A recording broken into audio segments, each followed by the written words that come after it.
Graça e paz, amados. Que Jesus abençoe grandemente sua vida. Você que está em casa também acompanhando aí através do online, que Deus seja sempre abundante, também enriquecendo aí, abençoando o seu lar, onde quer que você esteja, que Ele te fortaleça mais e mais, no nome do nosso Senhor Jesus Cristo. Irmãos, nós estamos felizes porque até aqui o Senhor tem nos ajudado. A gente tem caminhado aí muito nessa questão e nesse tema de amar ao Senhor, de temer a Jesus, de obedecer, de servir ao Senhor e entender que Jesus é tudo o que a gente precisa. E isso é muito importante porque entendendo quem Jesus é, na verdade o que Ele foi, adentrando ao tempo, o que Ele é e o que Ele continuará sendo, isso nos estimula a viver uma vida que agrade ao nosso Senhor. Então é muito importante olhar para a palavra do Senhor, entender, conhecer profundamente o nosso Senhor e seguir firmes nessa caminhada. Vamos fechar os nossos olhos. Jesus, Ele se faz presente aqui no nosso meio e a gente sabe, a gente sempre tem dito que quando adentramos por aquelas portas, o Senhor já estava aqui nos esperando. Então vamos orar, vamos falar com o nosso Pai. Pai Santo e querido Deus, obrigado, Senhor. Nós te agradecemos mais uma vez por tua graça, bondade e misericórdia. Bendizemos o teu maravilhoso nome porque o Senhor é Deus nas nossas vidas e queremos te conhecer cada vez mais de forma profunda, Senhor, através da tua palavra, para cumprir o teu querer nas nossas vidas e também fazer a tua vontade. Muito obrigado, Senhor, por cuidar de nós. Obrigado, Jesus, por ser o nosso Senhor, o nosso Salvador, o nosso Deus. Obrigado por este dia. Nós cremos que as tuas misericórdias se renovaram porque abrimos os nossos olhos, podemos levantar das nossas camas e estar na tua casa de oração. Isso é um privilégio, Senhor, é uma dádiva. É o que a Bíblia descreve como bênçãos sobre bênçãos. Então, muito obrigado, Senhor. Nós reconhecemos o Senhor em tudo nas nossas vidas e por isso estamos alegres, felizes, porque até aqui o Senhor tem nos ajudado. Nós oramos, Pai. Oramos no teu maravilhoso nome, que é o nome de Jesus. Amém e amém. Irmãos, abram suas Bíblias em João capítulo 15. Evangelho de João capítulo 15, versículo 16. Você tem? Diz assim a palavra do Senhor: não fostes vós que me escolhestes a mim. O que é que Jesus continua falando? Pelo contrário, eu vos escolhi a vós outros. Irmãos, a gente tem falado muito a respeito e eu particularmente tenho orado muito ao Senhor. E claro, quando eu olho para a palavra do Senhor, a gente sabe que a Bíblia, como livro sagrado de Deus, a palavra de Deus nas nossas vidas, ela traz orientações. Não somente isso, o próprio apóstolo Paulo, ele disse que toda a Escritura, olha que coisa maravilhosa, toda a Escritura, ela é suficiente, ela é inspirada por Deus e ela é proveitosa para nos ensinar, para nos repreender, para nos instruir, para corrigir, na verdade, para nos instruir na justiça, a fim de que o homem de Deus, a mulher de Deus, sejam maduros, perfeitos e prontos para toda boa obra. Então, quando a gente lida com a palavra de Deus, a gente precisa entender que toda ela, de Gênesis a Apocalipse, é palavra de Deus e tudo concernente à palavra de Deus é importante para a minha vida, é importante para a sua vida. Então a gente tem que dar uma atenção especial para tudo que a gente encontra na palavra de Deus, porque não somente despertará em nós um senso crítico ou de conhecimento, mas a palavra de Deus tem o poder de moldar as nossas ações, tanto em pensamentos, palavras e tudo aquilo que concerne ao ser humano. Eu tenho refletido muito nesses últimos dias, principalmente nessas últimas semanas, a respeito do nosso papel em amar Jesus e servi-lo enquanto cidadão neste mundo que passa, apesar de ser, como a Bíblia revela, que jaz no maligno, a Bíblia também mostra que esse mundo vai passar, isso tudo é passageiro. Mas enquanto não passa, eu tenho que olhar para a palavra de Deus e perceber detalhes nela, que ensinam a minha conduta, ministram o meu coração concernente à minha conduta, enquanto cidadão do céu, mas que está neste mundo. E aí surgiu uma pergunta nas minhas devocionais a respeito de tudo que está acontecendo nos dias de hoje e como a gente pode utilizar a palavra de Deus e aplicar nas nossas vidas. Irmãos, não somente na nossa cultura, mas o mundo de uma forma geral, de uma forma ampla, eu tenho mergulhado muito nisso para aplicar a palavra de Deus ao meu coração e trazer aqui como conhecimento e instrução para os irmãos. O mundo inteiro, não somente o Brasil, o mundo inteiro está passando por uma dinâmica muito rara na história concernente à divisão. O mundo está passando por uma divisão, e talvez você tenha escutado que na nossa nação nós estamos vivendo dias de polarização, olha que coisa.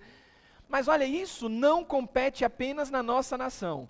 Quando a gente faz uma pesquisa de mundo, a chamada cosmovisão, a gente começa a perceber que algo é muito mais sério e profundo do que a gente pode imaginar.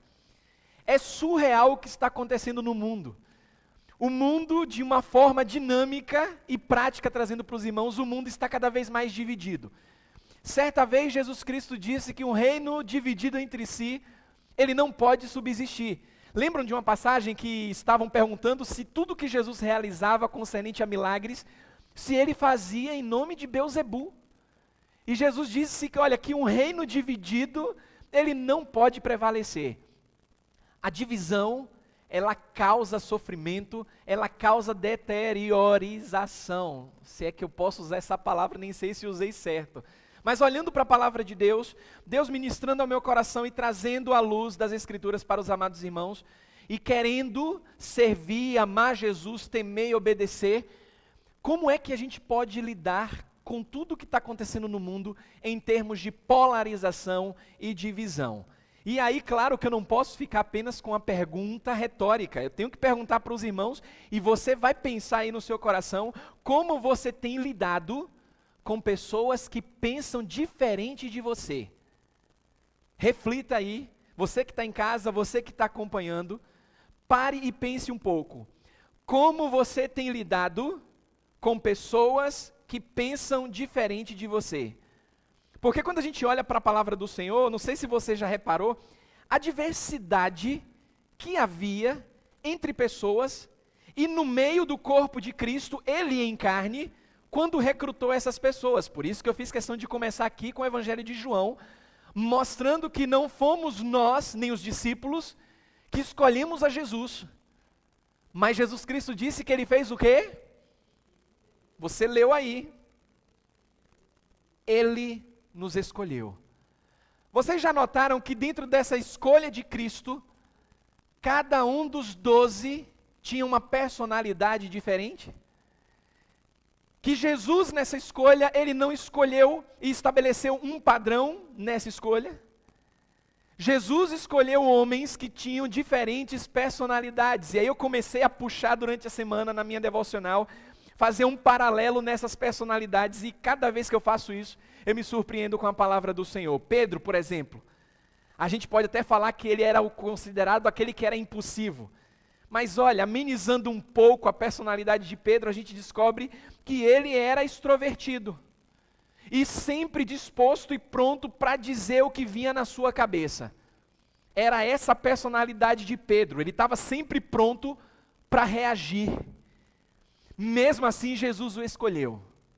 Aí quando a gente vê um paralelo de família, tem o seu irmão André, mais introvertido, mais quieto e mais reservado. Mas em termos de personalidades, talvez a gente consegue visualizar em cada apóstolo escolhido. Mas irmãos, Jesus também escolheu homens que possuíam diferentes extremos no aspecto político. Como assim, pastor? Por exemplo, olhando para a palavra do Senhor, a gente descobre que Simão, quando a Bíblia refere-se a ele como o Zelote, ele foi incluído por Jesus no corpo, para servir nessa missão. Só que nunca tinha me chamado a atenção na escolha dos discípulos, quando Jesus chama Simão o Zelote. E o que é que significa o Zelote?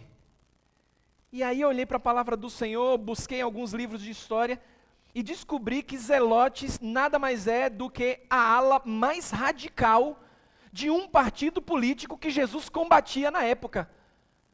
Cite aí um partido político que é muito familiar quando vem na sua cabeça. Não consegue lembrar? Já ouviram falar nos fariseus? Jesus chamou aos fariseus de quê? Quem lembra? Não tenha medo não, você que já leu, foi muito duro. Raça de víboras. Isso foi muito pesado. Aí quando eu olho para a palavra do Senhor, por isso que a palavra de Deus, a gente tem que perceber os detalhes, porque toda ela é suficiente para nos ensinar a viver uma vida, a ter um comportamento que agrade a Deus. Quando eu olho que Simão o Zelote, e eu fico imaginando, olha só, Simão, no meio dos 12, falando de política. Talvez você nunca parou para pensar nisso. E aí eu fico pensando, Senhor, se a palavra nos ensina e ministra, e a gente tem que tirar proveito para um comportamento que agrada ao Senhor, como é que a gente tem que lidar com isso? Como foi que o Senhor lidou com isso? Porque as discussões, irmãos, elas eram acirradas também nos tempos de Jesus. Eu olho também para a vida de Mateus, e a gente já falou sobre Mateus aqui, Levi, que era o quê? Quem lembra o que Mateus fazia? Cobrador de impostos. Mateus servia a área política dos romanos. E o que foi que Jesus fez? Não é você que me escolhe, Mateus, larga tudo aí e me segue. E Jesus escolhe um introvertido, como o irmão de Pedro, o André, escolhe Pedro, um extrovertido, um impulsivo, escolhe um radical político, escolhe um que servia diretamente ao governo. Isso tudo começa a fazer sentido, porque a Bíblia, ela é viva, e quando eu olho como Jesus agiu no meio dos discípulos, é o mesmo Jesus que eu sirvo hoje, que eu quero buscar amar, temer, obedecer, servir, mas eu tenho que entender como foi que Jesus pensava a respeito de aceitação, de inclusão. Não a inclusão pecaminosa que o mundo tenta impor goela abaixo, mas como Jesus fazia essa inclusão. Porque, irmãos, esse grupo de apóstolos de Jesus não era uma coleção ou uma coletânea de voluntariados. Ah, Jesus está aqui, agora eu quero seguir a Jesus. Olha que maravilhoso, eu vou atrás de Jesus. Jesus é quem escolhe, Jesus é soberano, Jesus é quem decide quem vai atrás dele. Apesar de que muitos, entendendo que poderiam fazer isso, em João no capítulo 6 diz que muitos dos discípulos, quando Jesus ensinava a respeito do seu corpo e do sangue, a Bíblia diz que muitos dos discípulos já não mais seguiam. E aí ele perguntava, e vocês vão fazer o quê? E aí Pedro diz, Senhor, para onde nós iremos? Se só tu tens o quê? Palavras de vida eterna. Mas era um grupo diferenciado que seguia Jesus. E Jesus faz essa escolha de extrovertidos, introvertidos, conservadores, liberais, políticos. Mas tinha uma característica entre eles, que era o fator unificador. Reino dividido não subsiste, mas um reino unido, no mesmo fator unificador prevalece. Quem era esse fator unificador? Jesus. Todos eles tinham um foco e estavam olhando firmemente para Jesus. Quando a gente pensa que tudo isso poderia passar com os 12, o apóstolo Paulo, fazendo o que eu estou fazendo aqui, ministrou para uma igreja dividida, que estava também polarizada. Olhe como parece que foi ontem e a história vai se repetindo.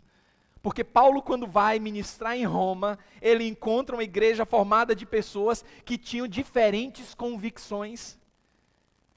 E ele lutava para ministrar nessa igreja, porque era uma igreja dividida. E quais eram essas questões em Roma que chamam a nossa atenção para os dias de hoje? Quais eram as diferenças que faziam com que a aceitação uns dos outros fosse difícil de ser alcançada? Não se assuste se você estiver passeando por Salvador ou por qualquer lugar do mundo e encontrar uma placa de uma igreja dizendo assim, ó, aqui somente de direita, aqui somente de esquerda. Não se assuste quando você começar a ver isso. Eu falo que a palavra de Deus, como livro sagrado para ministrar os nossos corações, é tão atual que o apóstolo Paulo, há mais de 2000 anos, estava prevendo isso com a ação do Espírito Santo e lutou fervorosamente com os irmãos em Roma para que a igreja viesse a se unir no mesmo fator unificador que é Cristo Jesus. Independente das suas convicções particulares. Vá para Romanos no capítulo 14, versículo 2. Porque aqui o apóstolo Paulo, ele vai ministrar para aquela igreja que era tão atual quanto os dias de hoje. Não se engane por conta da tecnologia, porque o mundo deu um avanço incrível em alguns setores, mas olha só o que acontecia nos tempos do apóstolo Paulo. Romanos capítulo 14, versículo 2. Você tem aí? Diz assim a palavra de Deus. Ele estava ministrando na igreja e de maneira muito clara ele revela essa polarização que havia. Ele diz assim, ó: um crê que tudo pode fazer o quê? Tudo pode comer, mas o fraco come legumes. Irmãos, olha, eu não estou chamando você de fraco ou coisa do tipo, você que é mais da ala vegetariana, da ala que gosta de comer mais folhas. Eu respeito isso e longe de mim internalizar um julgamento ou pré-julgamento com aquilo que você come. O apóstolo Paulo estava dizendo e revelando que havia uma igreja privada do foco, do fator unificador, por conta de alimentos. Paulo, ele diz, um crê que tudo pode comer, mas o fraco come legumes. Vá para o versículo 5 e olha o que ele explica, o que ele encontra na igreja. Versículo 5 do capítulo 14 de Romanos. Um faz diferença entre dia e dia, e o outro julga iguais todos os dias. Irmãos, aqui é uma igreja. Estamos dentro de uma igreja. A polarização não é nada de novo. Mas o que o diabo quer que você, na verdade, não quer que você saiba, é que a polarização, ela divide e enfraquece. Tem alguns heróis de guerras antigos, que dentro das suas cartas e seus escritos, a ideia de estratégia de guerra é utilizada como o slogan: dividir para conquistar. Quanto maior a divisão, é o facilitador da conquista. E Paulo, sendo usado por Deus, sabia que no meio cristão, daqueles que queriam servir a Jesus, se eles fossem polarizados com questões neutras, estão seguindo a Jesus, mas se a gente causar uma divisão, e eu falo a gente aqui, o diabo e seus demônios, se a gente causar uma divisão na igreja por conta, dentro do contexto, de comida e dias, a gente tem uma igreja fragilizada. Então a gente tem que trazer para os dias de hoje, se a palavra de Deus, ela nos unifica, ela nos instrui como devemos andar, eu tenho que pensar o seguinte: a estratégia do diabo, ela não mudou. Os artifícios são outros, mas a estratégia é a mesma. A estratégia é dividir o povo de Deus. E o povo de Deus no século 21, na nossa cultura, está dividido por questões pessoais. É interessante que as diferenças que essa igreja, ela lutava, era a respeito de convicções pessoais. E os mais conservadores na igreja de Roma tinham fortes convicções a respeito de não comer determinadas comidas. Pense comigo, tem pessoas hoje que não comem todo tipo de comida, não simplesmente porque não gostam, mas por questões pessoais e até culturais. O apóstolo Paulo, ele se referiu às pessoas nesse grupo que julgavam o comer como aqueles que tinham a fé fraca. Não que era fraco em si, porque todos nós somos fracos, precisamos de Jesus. Mas que tinha a sua fé imperfeita e estava num processo. E esse grupo, irmãos, era formado de pessoas com formação judaica. Eram os conhecedores da lei. Eles achavam necessário completar a obra de Cristo de acordo com as suas crenças pessoais. Outra parte nessa igreja tinha fortes convicções a respeito da sua liberdade de servir a Deus em qualquer dia da semana. Deixa eu te falar uma coisa que eu ouvi muito com relação à pandemia e escutei também recentemente, a respeito de dia específico para culto. Pastor, eu já ouvi falar que igrejas têm culto todo dia da semana. E cada dia da semana tem um slogan diferente. Segunda-feira é culto de libertação, terça é culto de oração, quarta é culto disso, quinta é culto daquilo, sexta é culto daquilo outro. Qual a base para se estabelecer um dia específico? Olhando para a palavra de Deus, os discípulos se reuniam uma única vez no único dia da semana, que era o domingo. Por quê? Era o primeiro dia da semana e lembrava o dia da ressurreição. Era assim que funcionava a igreja primitiva. Mas algumas pessoas, ao longo dos tempos, começaram a dizer, não, para Deus, dia é todo dia. E se a igreja primitiva só tem essa base, eu vou para uma igreja que cultua a Deus todos os dias, porque aquela igreja está errada. E isso trazia uma confusão e divisão dentro da igreja daquele tempo. É interessante que dentro desse grupo, ele era formado por aqueles chamados gentios convertidos. Eles estavam sedentos da palavra de Deus, eles queriam servir melhor a Deus e não aceitavam que a igreja funcionasse apenas em um único momento da semana. E estavam criticando aqueles que guardavam determinado dia da semana. Olhe o versículo 14 de Romanos, capítulo 14. Como Paulo, ele vai resumir isso aqui. Romanos 14, versículo 14. Eu sei, olha como ele traz a responsabilidade para si. Eu sei, e estou o quê, irmãos? Persuadido pelos irmãos da igreja? Pelo Senhor. Eu sei e estou persuadido no Senhor Jesus, de que nenhuma coisa é de si mesma impura. Isso aqui é muito importante. Nenhuma coisa de si mesma é impura. Só como um exemplo básico e clássico. No meu concílio, uma das questões envolvendo as 10 doutrinas básicas que mais causou polêmica com os pastores que estavam me sabatinando aqui, foi a prática eclesiástica, o uso de instrumentos na igreja. E um dos pastores disse assim, Pastor Marcelo, se o senhor for direcionado para uma igreja, e chegando lá nessa igreja o senhor se depara com vários instrumentos, e dentre esses instrumentos você encontra lá o atabaque. O pastor assumindo essa igreja, faria o quê? Mandaria tirar o atabaque? Ou permitiria o atabaque? Olha que pergunta foi feita, eu nunca me esqueço. Aí eu disse assim, olha, primeiro, eu estaria orando com toda a igreja. Segundo, respeitaria toda a cultura daquela igreja, porque eu não posso chegar e simplesmente botar a igreja no meu modo de pensar. E terceiro, eu entendo, que talvez essa pergunta foi uma pegadinha, eu entendo que todos os instrumentos, pelas escrituras, devem louvar ao Senhor. Aí um outro pastor levantou e disse assim, mas olha, o atabaque ele é utilizado muito em centros conservadores que exaltam deuses pagãos, para não utilizar nenhum outro termo e ofender quem quer que pense diferente. Utiliza-se o atabaque em meios culturais diferenciados que adoram deuses pagãos.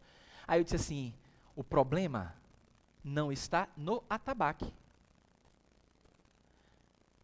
Porque nenhuma coisa em si mesma ela é impura. O problema está como se utiliza aquela coisa e para que fins se utiliza. Irmãos, isso não convenceu não. Mas não convenceu não. Aí, por não ter convencido e gerou um burburinho, aí eu disse assim, em oração, Senhor, eu não quero afrontar ninguém, eu estou sendo sabatinado, mas me dá sabedoria com ilustração, Senhor. Aí eu disse assim, ó, no nosso meio, aliás, no nosso movimento, ainda disse assim, no nosso movimento batista regular, se utiliza muito o teclado. Se pegarmos a origem do teclado, tendo ele em si mesmo como algo impuro, todas as igrejas evangélicas não poderiam usá-lo. Porque a origem do teclado, toda a reformulação e aperfeiçoamento do piano no foco do teclado, foram utilizados em cabarés. Cabarés. Cessou a discussão. Porque ninguém quer abrir mão das suas convicções pessoais. Aí Paulo diz assim, ó: eu sei, estou persuadido no Senhor Jesus, de que nenhuma coisa em si mesma é impura. É como você faz uso dessas coisas. Irmãos, o que era que esses dois grupos na igreja de Roma eles tinham em comum? Ambos os grupos, essa polarização, eram constituídos de crentes que desejavam sinceramente agradar a Deus, por incrível que pareça. No versículo 6, olha que eu estou no capítulo 14 de Romanos, olha o versículo 6. Olha o que Paulo explica no versículo 6 de Romanos capítulo 14. Quem distingue entre dia e dia, faz o que, irmãos? Para o Senhor faz. E quem come, como é que está aí na sua Bíblia? Para o Senhor come. Porque os dois grupos fazem o quê? Como é que está aí na sua Bíblia? Os dois grupos dão graças a Deus. Irmãos, o que Paulo está querendo mostrar aqui é que a polarização é uma estratégia do diabo para dividir, para fazer com que questões pessoais, políticas, questões partidárias venham dividir o corpo. E o povo de Deus não está se atentando depois de 2000 anos.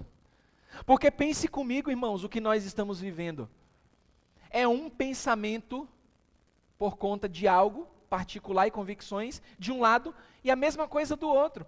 E pessoas que professam a fé em Jesus. Irmãos, nós estamos vivendo dias tão difíceis que precisamos olhar para o fator unificador com firmeza que é Jesus, nos unir no mesmo propósito, respeitando as diferenças, sejam elas quais forem, mas com o mesmo objetivo, olhando firmemente para Jesus, que é o autor e consumador da fé de ambos os grupos que professam a fé em Jesus. Outra coisa que eu percebo aqui, em comum, que Paulo menciona, é que todos os crentes em ambos os grupos, independente de questões pessoais, iriam prestar contas a Deus. E a gente se esquece disso. Olha aí, versículos 10, 11 e 12. Romanos 14, versículos 10, 11 e 12. Diz assim a palavra do Senhor, amém? Mas tu, olha como isso é forte. Mas tu, por que julgas quem? Teu irmão. Está falando de crente, isso aqui que é maravilhoso. Eu ia dizer fantástico, mas fantástico é de fantasia. Isso aqui é maravilhoso, irmãos. Porque Paulo está dizendo assim, ó, não é o fato de você julgar um incrédulo. Não. Por que você está julgando seu irmão? Por questões pessoais. Você não percebe que isso causa divisão? Porque tu julgas teu irmão. Ou tu também, olha que coisa interessante. Ou tu também, por quê? Desprezas teu irmão. Irmãos, eu confesso que às vezes eu dou risada, mas aquela risada, aquele famoso rir para não chorar. Rir para não chorar. Certa vez eu postei sobre orar pela nossa nação. Qual é a nossa nação? Sinceramente, a nossa nação é o Brasil. Aí eu fui inventar de colocar uma bandeirinha do Brasil, pedindo oração pela nossa nação. Pastores, amigos meus, disseram para mim que eu estava agora sendo partidário. Aí eu falei no privado, eu disse, não, meu irmão, eu não faço, você nunca me viu, vai lá, verifique. Eu te convido a verificar nas minhas redes sociais, você não vai ver eu defendendo o partido A ou o partido B. Eu tenho meu posicionamento e como líder religioso, como pastor, eu tenho que ter cuidado com os meus posicionamentos. Imagine se eu vou expor, nesse caso, questão política. Se a gente quiser discutir no privado, conversar sobre isso, eu posso até expor. Ah, porque você colocou lá a bandeira e tal, você sabe? Eu falei, não, irmãos. A gente volta para aquilo que Paulo ensina. Nada em si mesmo é impuro, irmãos. É como se usa aquilo. Dos dois lados tem fanatismo. Eu estou numa nação que fui presenteado por Deus. Eu amo o meu Brasil. Estou orando por ele, irmão. O bem que eu quero para mim, para minha família, eu quero para você e para sua família. E eu só coloquei assim, vamos orar pela nossa nação. Ainda coloquei também o hino nacional, que por sinal é muito lindo o nosso hino. É só para mostrar, irmãos, como esses temas, eles são importantes e definem a nossa caminhada, porque constrói o nosso caráter. Nossa irmã Silvelene estava falando aqui pela manhã, e quem meditou durante a semana, a respeito do papel importante que não precisa ser mãe, que gerou, que deu a luz, mas que pode ser luz na vida de uma pessoa, de um filho, de uma criança. Educando, construindo valores. Quando eu olho para a palavra de Deus, eu percebo que ela é unificadora, ela trabalha com a unificação, respeitando quem quer que seja, para um propósito específico. E quando eu percebo o que é pior, que nas entrelinhas o diabo com seus dados inflamados quer destruir isso, primeiro ele diz assim, porque o diabo é astuto, ele vai dizer assim, ó, não se preocupe com essas questões. A gente tem que se preocupar com essas questões, porque está causando uma divisão mundial. Quando eu cito aqui de placa de igreja dividida, irmãos, não se assuste, você vai ver logo logo. Isso não faz parte de uma ideia de Deus para uma família fortalecida, que olha para o seu filho amado e busca amá-lo. Quando Paulo ele diz assim, ó, mas tu porque julgas teu irmão, ou tu também porque desprezas teu irmão, ele está trazendo à memória aqui que a gente não deve se esquecer desse ponto aqui, ó. Todos, havemos de quê, irmãos? Comparecer ante o tribunal de Cristo. Independente do seu posicionamento, você vai estar frente a frente com Jesus. Então a gente tem que pensar o seguinte, olha, eu não posso mais perder tempo com aquilo que me divide, que causa divisão. Eu tenho que me preocupar com aquilo que vai me unir e me fortalecer no corpo. É um corpo, e a Bíblia fala que é o corpo de Cristo. O que é que eu posso fazer para o fortalecimento desse corpo? Porque Paulo está dizendo, todos nós havemos de comparecer ante o tribunal de Cristo. Porque está escrito, repare que isso independe de lado A ou lado B. Olha o que Paulo diz, está escrito, pela minha vida, diz quem, irmãos? Diz o Senhor, todo joelho se dobrará diante de mim, e toda língua confessará a Deus, de maneira que cada um de nós dará contas de si mesmo a Deus. Outra coisa comum, que era comum desses diferentes grupos em Roma, é que ambos eram críticos do grupo que pensava diferente. E sabe o que é interessante? Os dois grupos, naquela igreja específica, eles se desprezavam. Eles se mantinham distantes, exceto quando debatiam. Para o debate eu vou lá, vou mostrar que eu sei. Agora eu pego ele, porque o meu pensamento, eu vou convencê-lo, aí se juntava. Mas o foco era se manter distantes. Aí os cristãos mais fracos começavam a olhar para os outros cristãos com o queixo elevado, olhar de cima a baixo. Da mesma forma, os cristãos considerados mais fortes eram críticos dos irmãos mais fracos. Por que eu devo ser amigo dele se eu sei que ele está errado e eu estou certo? Porque eu devo me unir com ele, já que ele pensa diferente de mim. Pastor, eu posso aceitar qualquer coisa? Eu devo aceitar qualquer pessoa? Não é isso que a Bíblia ensina. Mas eu tenho que olhar para Jesus e observar como ele aceitou. Porque se eu quero andar nos passos de Jesus, eu tenho que fazer o que Jesus fez. Como foi que Jesus aceitou? Porque o pastor falou aqui dos discípulos que eram bem diferenciados. O apóstolo Paulo aqui tratou de questões que polarizavam. Como foi que Jesus aceitou? Pai santo e querido, obrigado, Senhor. Obrigado por tua palavra, que é poderosa, onde assuntos tão importantes para um viver diário ministram aos nossos corações. e nos fortalece ainda mais nessa caminhada. Senhor, é tão maravilhoso olhar para a Tua palavra e perceber como ela é atual, Senhor. Como ela é atual, Pai. Ainda que aqueles que não conhecem ao Senhor, não por uma questão pessoal, mas porque a Tua palavra fala, ainda não foram chamados.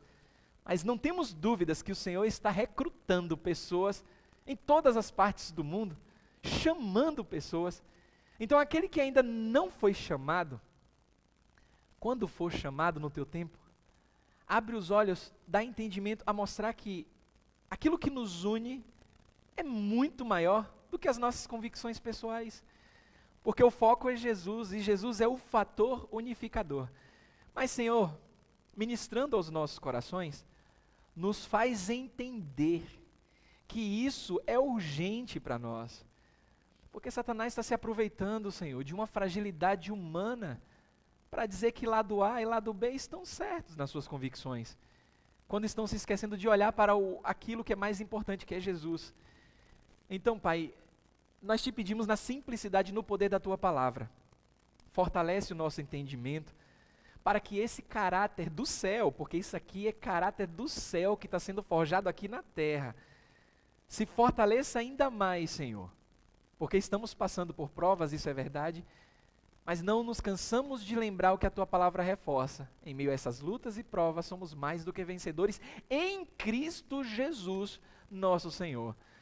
Então, Pai, com muita alegria, Senhor, recebe este culto, toda a adoração, e ministra de maneira prática aos nossos corações, porque queremos amá-lo, obedecê-lo, servi-lo, e entender que o Senhor é tudo, Senhor, o que a gente precisa, independente de convicções pessoais.